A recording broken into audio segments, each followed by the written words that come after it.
Assalamualaikum warahmatullahi wabarakatuh dan selamat pagi. Hari ini Bahasa Indonesia kita akan belajar tentang teks formulir. Itu berada di bab 6. Yang pertama, pengertian teks formulir.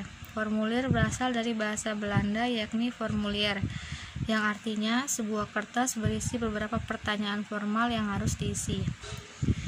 Teks formulir adalah suatu lembaran berupa kertas atau kertas dengan ukuran tertentu yang berisi mengenai data dan informasi yang sifatnya tetap dan juga beberapa bagian lainnya tidak tetap.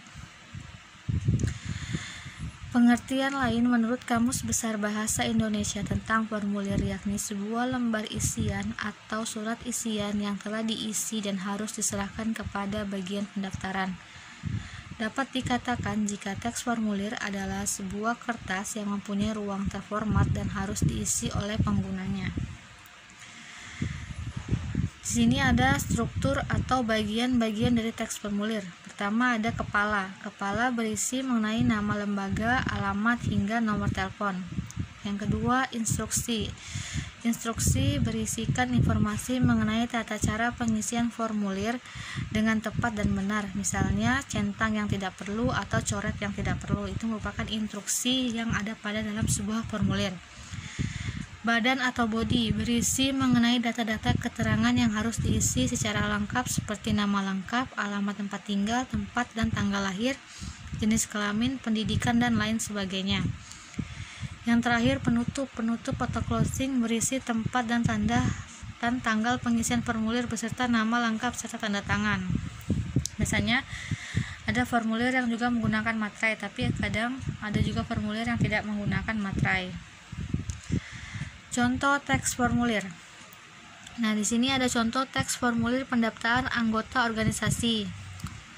Di sini ada formulir organisasi pecinta alam ya. Nah, kita akan mengisi nama lengkap, nama panggilan, tempat, tanggal lahir, nomor HP, alamat tinggal, golongan darah, agama. Nah, di situ ada keterangannya menyatakan siap untuk mengikuti seluruh kegiatan diklat yang diadakan oleh Mapala dan bertanggung jawab atas segala sesuatu kejadian yang terjadi pada diri saya sendiri dan di luar kemampuan manusia. Peserta tanggalnya dan bulan dan tahun, nama jelas dan tanda tangan biasanya ya. Kemudian ada formulir pengisian uang atau formulir transfer. Biasanya ini kita dapat di bank ya. Ketika kita mau masuk ke bank, biasanya kita disuruh untuk mengisi formulir keperluan kita apa kita mau mentransfer, apa kita mau menabung, pasti kita mengisi formulir. Nah, contoh formulirnya itu seperti ini. Berisi tentang informasi nasabah bank yang ingin mengirimkan uang kepada nasabah lainnya ataupun dia ingin menabung uangnya, bisa menggunakan formulir ini di bank ya. Tuh, di situ ada nama, alamat, tanggal bayar, TTD, keperluannya apa, bagi tujuan banknya kemana, dan lain sebagainya.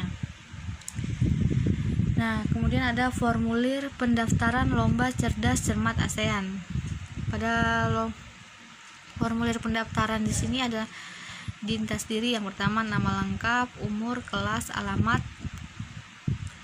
kota, kode posnya, nomor telepon rumah atau nomor HP, nama sekolah, alamat sekolah, nomor telepon sekolah, nomor kartu pelajar. Jenis lomba yang diikuti, tanda tangan. Di situ ada catatan ya, formulir yang sudah ditandatangani diserahkan kepada panitia ragu masing-masing. Nah, ada banyak sekali berbagai macam formulir ya. Ini merupakan salah satu contoh formulir sedia cermat.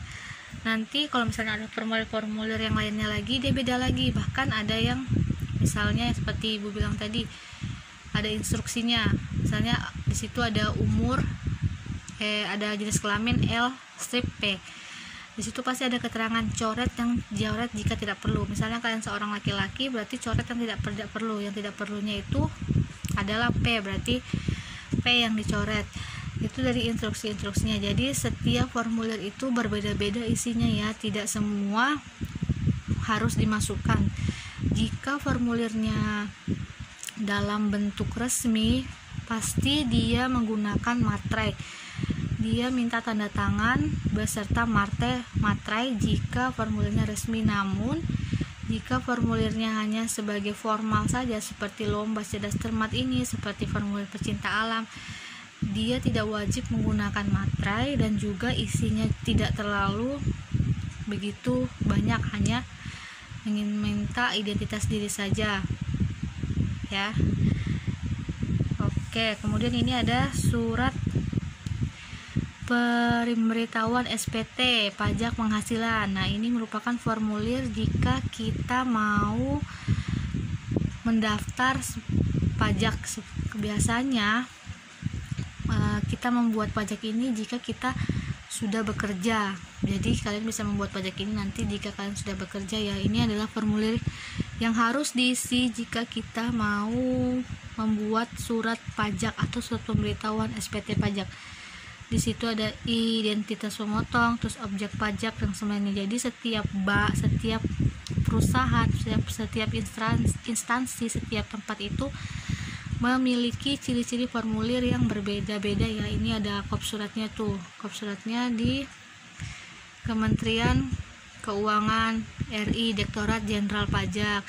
Yang tadi Bank BCA. Jadi dia punya kop masing-masing ya. Oke. Sekian dan terima kasih pembelajaran hari ini tentang formulir. Semoga bisa dimengerti dan assalamualaikum warahmatullahi wabarakatuh. Selamat pagi.